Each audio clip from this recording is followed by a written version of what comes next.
Hello, hello mga kabonita, another linis serye. And for today, nandito tayo sa Makati. Maglilinis po tayo ng condominium. And ayan po, nakita niyo po nagsisiksik ng mga bonitas angels. Tapos siksik na rin po ako sa elevator. And ang daming bed, ang daming cleaning na pangdala. So yan po, binigay po ng aming client ang susi para makapaglinis na po kami sa kanyang bahay. So kasama po yung sofa, yung kama, since kakalis lang po ng kanyang tenant. So we make sure na malinis, mabango, and na-disinfect po yung kanyang bahay.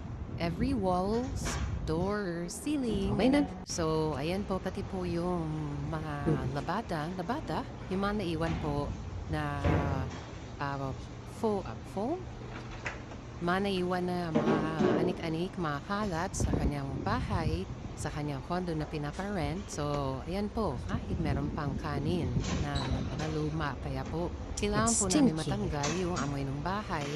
So, ayan, pagdating namin, amoy kulob na iba po yung amoy ng kanyang condo. Anyan po yung natanggal na dumi doon po sa kanyang mga bed, foam, and sa sofa. And hindi po kami per hour, so hanggang matapos po kami, nililinis po talaga namin yung buong unit. So ayan po, makita niyo po yung grease, and yan po, parang hindi talaga siya nalilinis. Nalilinis siguro siya, pero basic cleaning, pero yung linis po namin, talagang deep cleaning.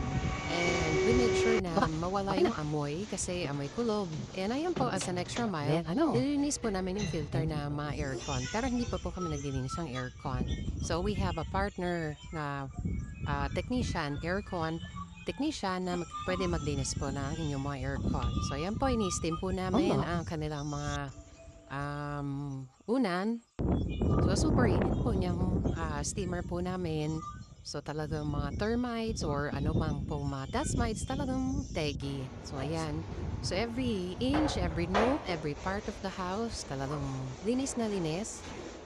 And yan po, sobrang satisfying kapag nakita namin na after namin malinisan ng mga oras, yung unit ay super linis and bango. So yan po, malapit na po kami matapos. Kailangan po namin gamitan ng UV, sanitation, and fogging disinfectant. Mga kwarto, and of course yung buong bahay or buong condo unit po bago po kami umalis. So this is a 3-bedroom unit, tapos 3 po yung CR. And yun po, as an extra man, nilaban na po namin yung mga curtains bago po kami umalis. So para yung talaga yung amoy po ng bahay na luma or kulob, talagang mawala po. So kita niyo naman yung before and after. So yan po. So book lang po kayo ng schedule sa amin. So lalo na po ngayon December.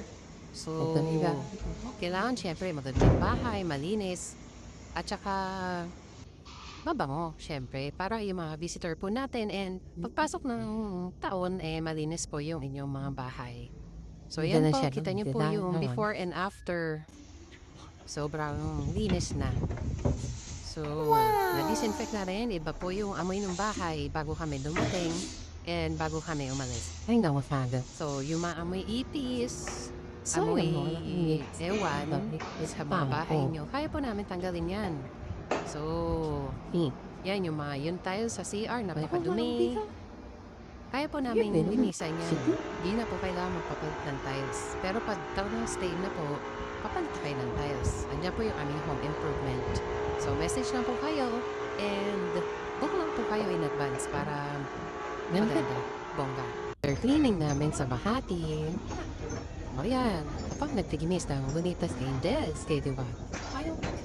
Dito kami. Kamatipad naman talaga.